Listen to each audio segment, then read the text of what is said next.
So first and foremost, Chag Sameach. Tu BiShvat. Tu BiShvat Igia. Chag HaIlanot. It's a song I remember when I was maybe 30-something years ago, when I was a little kid. I used to sing the song. Tu BiShvat Igia. Chag HaIlanot. You guys know the song? You guys are probably too young. You don't know that song. Seder. Good song. He knows the song. Baruch Hashem. At least not the oldest one. Baruch Hashem. Tu BiShvat Igia. So, probably, yeah. It's a different. Oh, so Tu BiShvat. Tu BiShvat. A lot of people like Tu BiShvat. Why? It's very, very little things to do as far as, mitzvot. In regards to obligation to go to synagogue, normal like any other day. Tefillot, normal like any other day. You don't have to fast. In fact, you should eat extra food. So people like those kind of holidays, like Purim, like Chanukah. But Tu BiShvat is not really just about eating some fruits.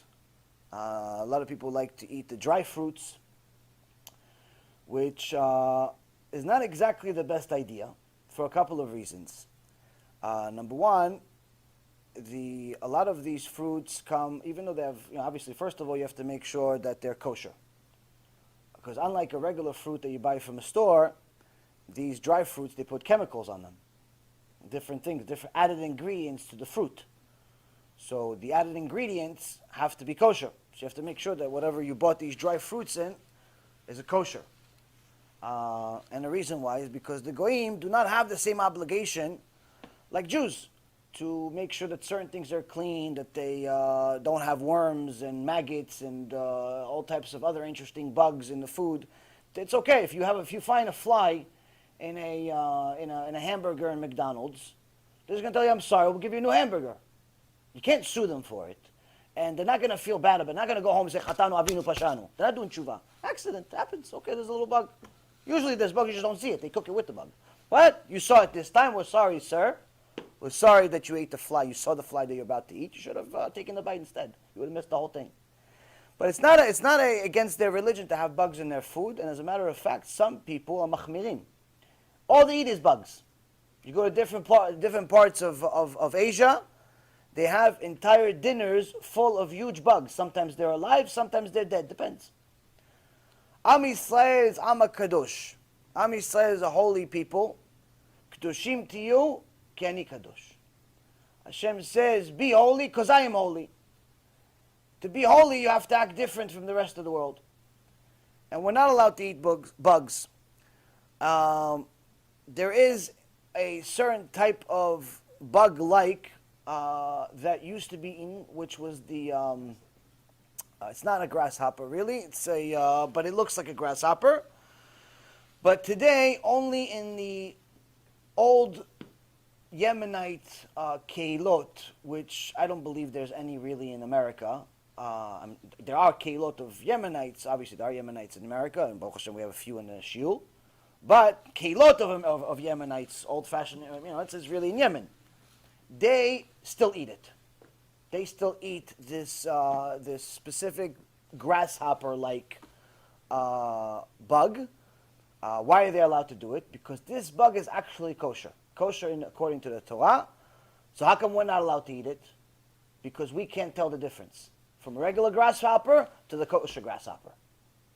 We can't tell the difference, and it's not part of your tradition. Therefore, you're not allowed to eat it. They can. There you go to Yemen, they'll tell you which one is kosher, which one is not. But here in America or in Israel and different parts of the world, we don't have that tradition. You're not allowed to eat it. Otherwise, there's no bugs that's allowed for Am Yisrael. In fact, it says in the Torah, when you eat a bug, v'nitmetem bam, and you become impurified. It impurifies your soul. So the sages say, what does it mean, v'nitmetem bam? It says, if you notice in the parasha, the word nitmetem, there's a missing aleph. The word nitmetem is missing aleph. So you could also say, v'nitamtem. What's nitamtem? You become stupid. What's stupid? The guy built a building. How come he's stupid? You're not stupid. A guy can do math in his head, 5,000 divided by 3.675 in his head, 2 seconds. He's not stupid. No, not stupid like that. Stupid meaning spiritually stupid. You go to Shiur Torah 20 years, still didn't do tshuva. Some people go to Shiur Torah 20 years, still didn't do tshuva. Why? They're still eating bugs. Still eating bugs. Every time a person eats a bug, whether it's a worm or a maggot or a fly, it's all the same. It's 5 different sins, the equivalent of eating 5 cups or 5 bites of pig. 5 bites, you tell a regular Jew that still has some level of Yirat Shamayim, some level of connection to Hashem, you tell him you violate Shabbat, yeah, I don't keep Shabbat. You tell him you go out with non-Jews, yeah, sometimes. You tell them you eat pig. Hey, what do you think I am? A goy? Relax. Okay, I've said that. I go out with them. I go on Shabbat. I do all the other things, but pigs I don't eat. That's typical Jew. I was one of them. I said same thing.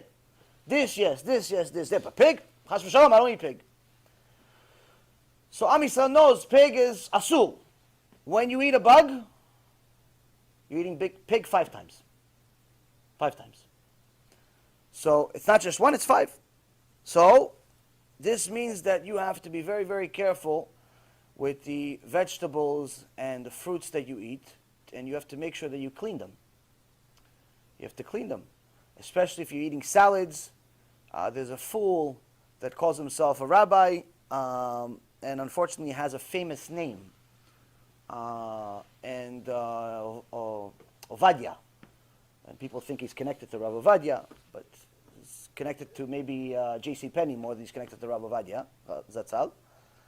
But anyway, he wrote that, you can go to any vegan restaurant, even if it's not kosher. He said he's a posek now. He just declared himself a posek.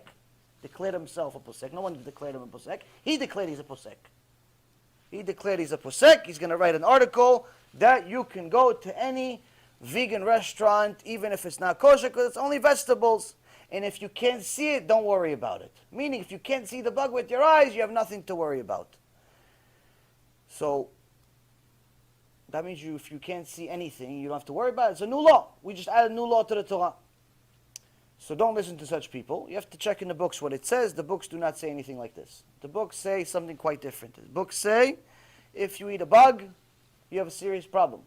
Now, obviously, we're not talking about things that are microscopic. We're talking about things that, if you check, you'll find it. You wash it right, you'll find it.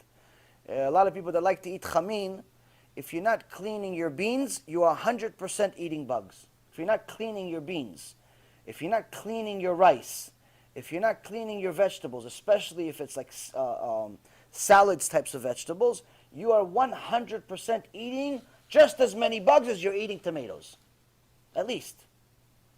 So that's why it's important to wash the vegetables very carefully. You have to put them into soap water. You have to put them into salt water. It's a process. That's what it means, Kedoshim to you. Be holy. Be holy means we're not animals. We don't just eat whatever's in front of us because we're hungry. Just because there's food doesn't mean you're allowed to eat it. You have to contain yourself. This is part of tikkun hamidot. This is part of controlling your desires. If you see food, and by the time you realize that you have to check for a kosher stamp, you already ate the food, you have no yirat shamayim whatsoever. You have no idea that you probably just ate a bunch of bugs and a bunch of things that you're not supposed to eat. And if you knew what you just ate, not only will you do chatanu avinu pashanu, we probably throw up also. So please, Rabotai, you have to check. Tu BiShvat is a very, very important holiday. But it's not important because of the fruits and vegetables.